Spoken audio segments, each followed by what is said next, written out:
Hello કડી family, આપણે નહીં ધોઈને બુકલાન 5 જેવા તૈયાર થઈ ગયા અને આ આપણો 10 કે પૂરા કરવાનો 12મો દિવસ. એટલામાં તો આપણે દુકાન જવા માટે નીકળી ગયા. દુકાન માટે જવા માટે નીકળીશું ગયા અને ફાઇનલી આપણે પહોંચી ગયા ગાંધી ચોક. એટલે ગાંધી ચોકમાં સૌથી ફેમસ વસ્તુ કઈ છે એ કોમેન્ટમાં જણાવજો મિત્રો જલ્દીથી. અને આજે આપણે આ કાઉન્ટર કાઢવાનું હતું કારણ કે કાઉન્ટર બહુ નડતું હતું અને આ કાઉન્ટર નડતું હતું ને જગ્યાએ બહુ રોકાતી હતી. હવે તમે મિત્રો જોઈ લો, આ કાઉન્ટર વગરનું સ્પેસ સારું લાગે છે કે કાઉન્ટર વાળું સ્પેસ સારું લાગે છે, જલ્દીથી કોમેન્ટમાં જણાવજો મિત્રો. જોઈ લો હવે ડિસ્પ્લે કેવી લાગે છે, જલ્દીથી કોમેન્ટમાં જણાવી દેજો મિત્રો.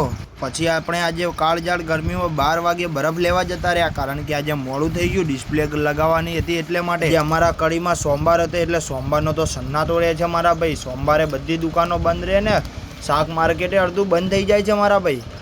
અને આ રિક્ષા પાછળ પોસ્ટર દેખાય છે તમને, એ પિક્ચર તમે ધબકારો જોયેલો હોય તો જલ્દીથી કોમેન્ટમાં જણાવી દેજો. આ ધબકારો પિક્ચર જોઈને તો અમુકના ધબકારા ઊભા થઈ જશે મારા ભાઈ.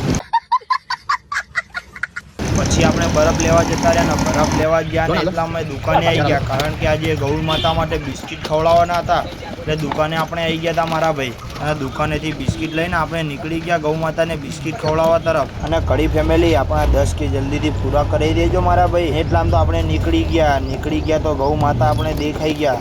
ગૌ માતાને બિસ્કિટ આપણે એટીએમથી કાઢ્યું અને પછી આપણે બિસ્કિટ તોડી અને બિસ્કિટ ખવડાવી દીધું મારા ભાઈ જલ્દીથી.